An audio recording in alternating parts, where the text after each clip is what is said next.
Insya Allah. Berarti udah merestui ya? Berakhirnya romantisme PDI Perjuangan dengan Presiden Joko Widodo beserta keluarganya membuat partai berlambang banteng itu menutup pintu untuk mencalonkan menantu Jokowi Bobi Nasution sebagai kepala daerah, termasuk untuk Pilgub Sumatera Utara. PDI Perjuangan mengaku sejauh ini sudah memiliki daftar nama kader partai yang disiapkan untuk Pilkada 2024, termasuk untuk Pilgub Sumatera Utara dan Pilwalkot Solo. PDIP mengungkap, berdasarkan usulan dari akar rumput di Sumatera Utara, semua orang boleh mendaftar, kecuali Bobi.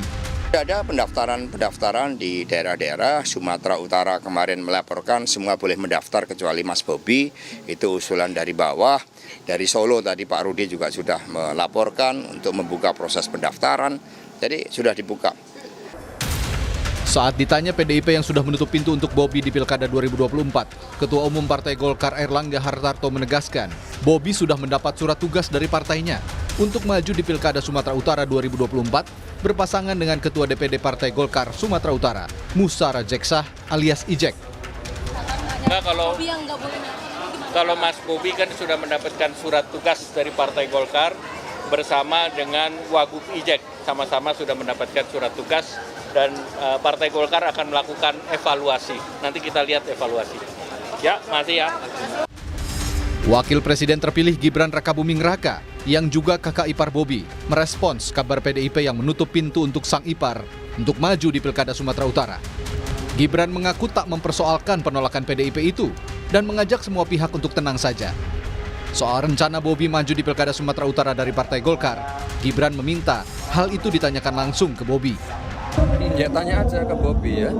Artinya kan PDI sudah terbuka untuk siapapun yang mendaftar kecuali Mas Bobi itu benar.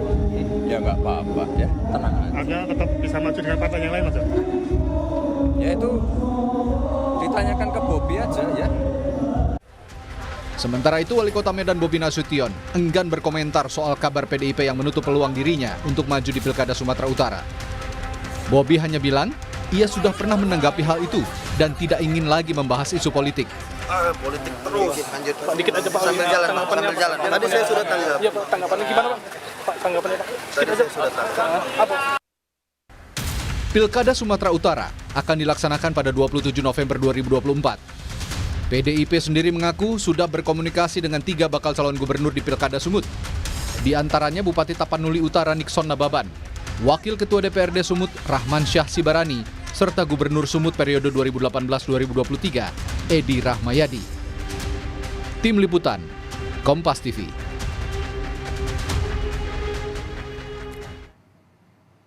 Lalu bagaimana peta politik jalan Pilkada Sumatera Utara setelah PDIP resmi menutup pintu untuk menantu Presiden Jokowi Bobi Nasution? Kita akan bahas sore hari ini di Rumah Pemilu bersama dengan analis politik dari Universitas Islam Negeri Sumatera Utara, ada Faisal Reza. Halo, selamat sore Bung Faisal. Ini kalau kita lihat sebenarnya kan karpet merah sudah diberikan oleh Partai Golkar. Tapi kita pengen tahu dulu nih responsnya publik terhadap kinerja seorang Bobi Nasution untuk skup Kota Medan bagaimana sih, Bung Faisal? Ya, saya kira ada nilai plus yang bisa diambil ketika Bobi menjadi wali kota di Kota Medan. Di antaranya adalah kemampuan ia mengambil atau melobi pendanaan untuk pembangunan di Kota Medan. Nah, ini berkaitan dengan seberapa signifikan itu kan bisa dilihat dari proses pemimpin sebelumnya yang terkait korupsi segala macam, sehingga dalam rentang waktu 10 tahun itu tidak ada progres pembangunan yang cukup baik di Kota Medan. Nah, kehadiran Bobi ini kemudian mampu melegakan persoalan itu. Ada banyak dana yang turun di Kota Medan untuk pembangunan di kota. Jadi responnya cukup baik begitu Anda sampaikan begitu ya, Bung Faisal? Saya kira ya dalam konteks ini saya juga bisa mengapresiasi itu ya, karena melihat kejadian sebelumnya. Tapi soal apresiasi atau keberterimaan publik tentang figur Bobi ini kan masih kontroversial. Di antaranya adalah suara-suara yang menyaksikan bahwa figur Bobi ini belum menunjukkan otentisitasnya sebagai figur politisi, kecuali dalam bayang-bayang ayah Presiden mertuanya Jokowi. kan Oke. gitu. Iya, iya. Prestasinya adalah tidak mampir ke KPK begitu kalau melihat dari apa yang sudah dilakukan oleh wali kota Medan sebelumnya begitu ya, bersih begitu. Iya, iya betul. Dalam konteks ini saya sendiri mengapresiasi dan bersyukur ya karena tidak ada lagi proses pembangunan yang tertahan di tengah jalan, di tengah periode karena wali kota tersangkut kasus korupsi dan sebagainya gitu. Oke. Kemudian kita bergeser soal peta ini. Peta politik Ya. jelang Pilkada Sumatera Utara setelah Bobi Nasution, menantu Presiden Jokowi ini tidak lagi dianggap sebagai kader PDIP. Bagaimana petanya kemudian, Bung Faisal? Ya, memang kan sejak pemilu kemarin, kemudian memanasnya hubungan PDIP dan Jokowi, ini kan kemudian berefek pada keluarganya, ya, termasuk dalam hal ini Bobi di PDI. Dalam posisi PDI itu sudah marah besar terhadap Jokowi dan keluarganya, ini kemudian konsekuensinya adalah menolak 100% ya pendaftaran Bobi kalau termasuk keinginan dia mendaftar di pilkada gubernur Sumatera Utara tahun ini gitu. Nah, poin ini kemudian diambil oleh Golkar yang memang sejak pemilu kemarin sudah memberikan mandat kepada Bobi untuk bersungguh-sungguh misalnya memenangkan 02 kemarin itu sekaligus keberhasilan itu diberikan surat rekomendasi sebagai calon gubernur, bakal calon gubernur Sumatera Utara. Walaupun kita tahu bahwa yang mendapatkan surat itu tidak hanya Bobi saja, tapi juga ada Ketua DPD Golkar yaitu Musa Rajeksa, mantan Wakil Gubernur Sumatera Utara sebelumnya. Nah, cuman peristiwa Lebaran kemarin itu menunjukkan bahwa pertemuan di DPP itu kan menjelaskan kehadiran Bobi itu memang lebih kuat ya. Bunyi rekomendasi Golkar itu untuk memilih Bobi Nasution ketimbang Musa Rajeksa karena Musa Rajeksa tidak hadir pada pertemuan itu, tidak terlihat. Oke, kita bahas soal nilai begitu ya. Tapi kalau misalnya bisa dilihat, apakah ini bisa menjadi keuntungan sendiri bagi seorang Bobi Nasution yang juga merupakan menantu presiden untuk maju nanti di Pilgub Sumatera Utara lewat Partai Golkar? Ya, selama Jokowi masih ruling di Jakarta dan kemudian koalisi-koalisi partai itu masih dia pegang, ini kan menjadi magnet saling mendapatkan insentif ya, saling tukar insentif di antara politisi di Jakarta. Karena apa? Karena keputusan rekomendasi calon gubernur ini ada di DPP sepenuhnya. Bahkan DPP tidak terlalu memerlukan suara atau saran-saran dari daerah gitu kan. Keputusan bisa mereka ambil sepenuhnya. Nah, ini bisa langsung ditukar atau dinegosiasikan dengan presiden gitu. Seperti apa misalnya soal bangunan koalisi ke depan, atau justru bisa juga dalam satu keadaan kemudian partai melihat bahwa presiden tidak begitu mengambil penuh ya permainan politik di Jakarta, terutama karena waktunya tidak terlalu lama dengan kehadiran presiden terpilih yang baru. Ini menjadi hitung-hitungan partai politik seperti apa yang harus dibincangkan di sana. Dalam konteks ini Bobi ya saya sampai detik ini kita bisa katakan dia sangat kuat untuk mendapat rekomendasi Golkar. Posisinya juga sangat kuat. Kemudian bagaimana Bung Faisal dengan PDI Perjuangan? Ini kan artinya kan ini merupakan kader PDI Perjuangan dulu Bobi Nasution ya. PDI Perjuangan artinya kehilangan sosok yang potensial nantinya untuk melaju di Pilgub Sumatera Utara?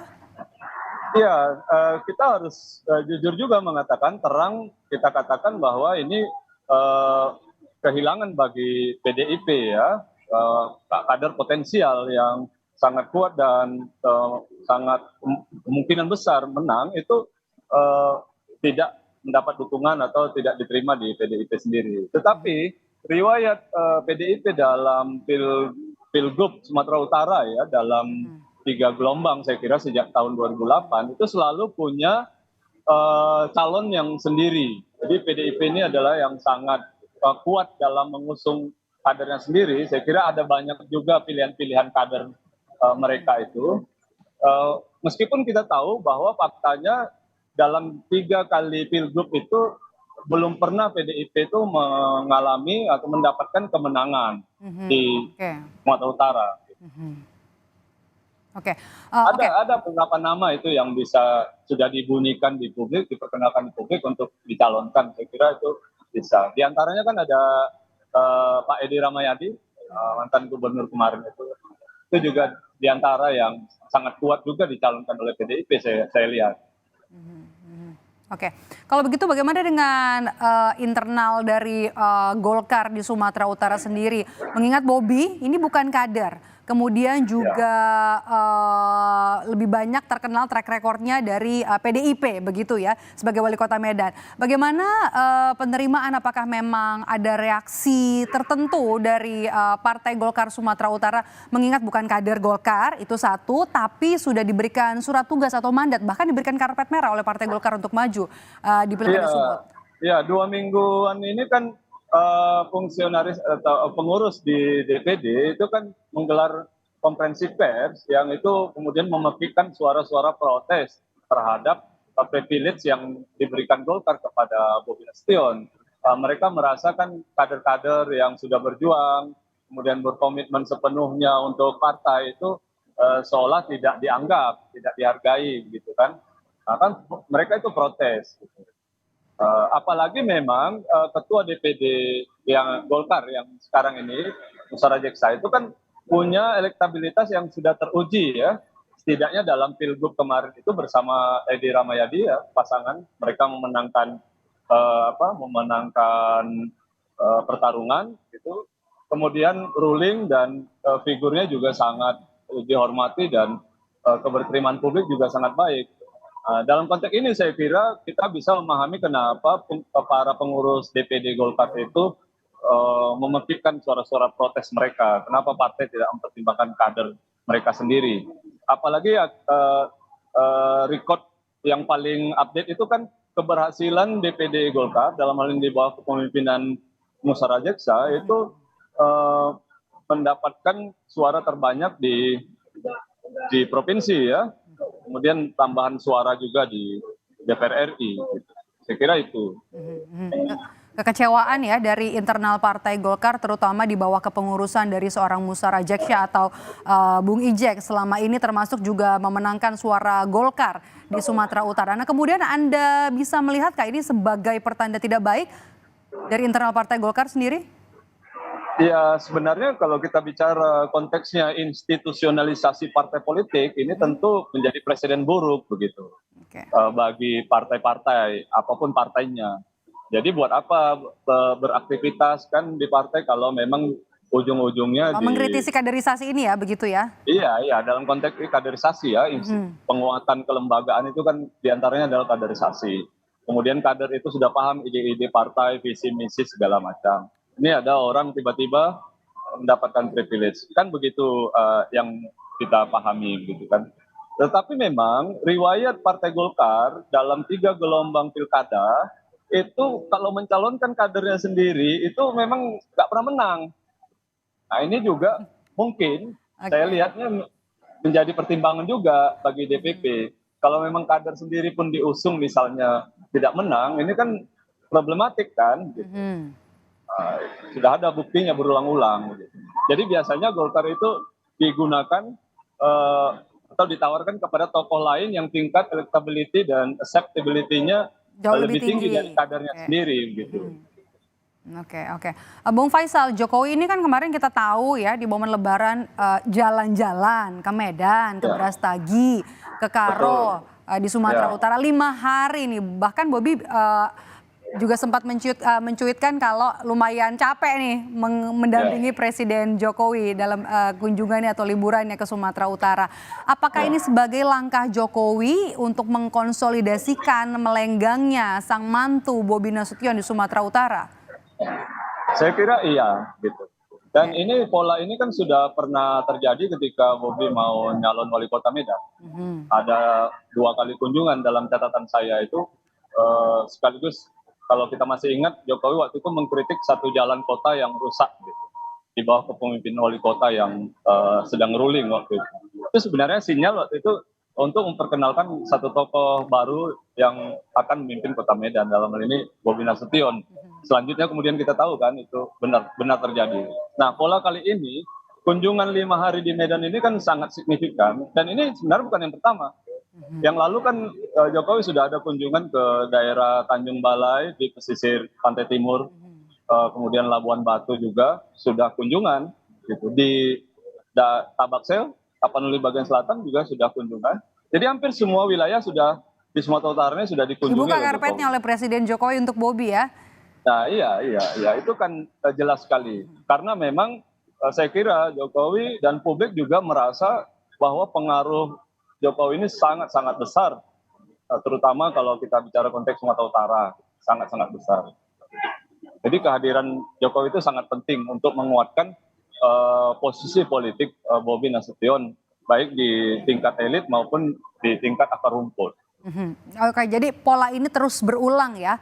Pengaruhnya Presiden Jokowi ia gunakan untuk konsolidasi mantu kali ini untuk Pilgub Sumatera Utara. Pola yang sama? Iya, saya kira iya. Oke, dan ini juga bisa dikatakan berhasil untuk menarik perhatian publik yang ada di Sumatera Utara. Kalau kita lihat kan skupnya Bobi ini masih satu putaran juga di wali kota, kemudian masih kurang untuk lebih bisa mengenalkan untuk konsolidasi, kemudian harus turun pengaruh dari Presiden Joko Widodo hampir di semua daerah yang ada di Sumatera Utara untuk Pilgub nanti. Betul. Ya, soal tidak penuh atau penuh periodenya itu sebenarnya tidak terlalu mengkhawatirkan, karena Jokowi sendiri kan selalu begitu kan. Kasus di Pilkada Jakarta ya periodenya tidak penuh kemudian naik ke pusat.